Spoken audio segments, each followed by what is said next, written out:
In these next few months, we're going to be zeroing in on career. And there are programs out there that are exclusively dedicated to developing your career. We see it as a part of your life, not the whole of your life.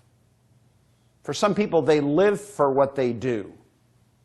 But we're just recognizing that what we do in the context of our careers feeds into a larger life perspective. And we're going to make that point in these next couple of months. Today, we're going to be talking about meeting the twins, the question in your life of career and calling. That's not unique to people who are followers of Jesus.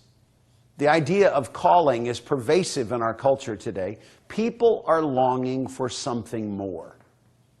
And we're going to see that that's by God's design. For a lot of people who define their lives around career, they've thought in terms of finishing their career and then pursuing something more important. For some of them, it's just recreation. For others, it's giving back. For other people, they would say, you know what, retirement isn't even in the cards for me.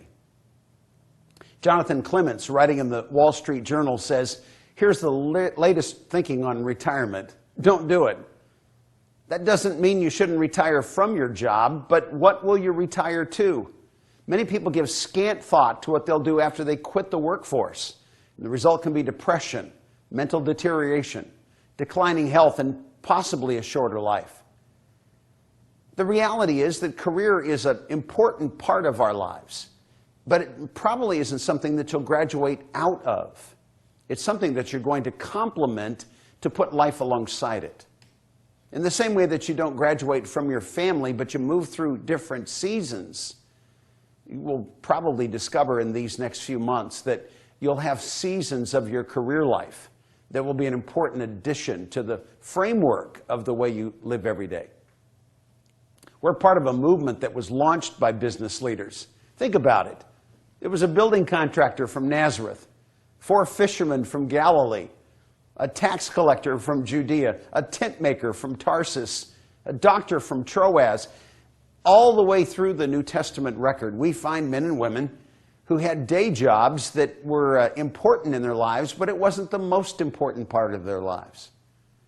Some people think that somehow career is something that is tawdry and meaningless and veers toward the evil, and that getting away from it so you can do something meaningful is the only answer to life. We're going to be proposing in these days together that the approach to career that really is in keeping with both the theological and the historic picture that God presents in the Scriptures is a picture that puts career where it belongs, alongside our lives. The remarkable example from these people that I just mentioned is that they lived fully integrated lives. They were accomplished in their career, but they were committed to their calling. They knew that they were here for more than their daily work life presented.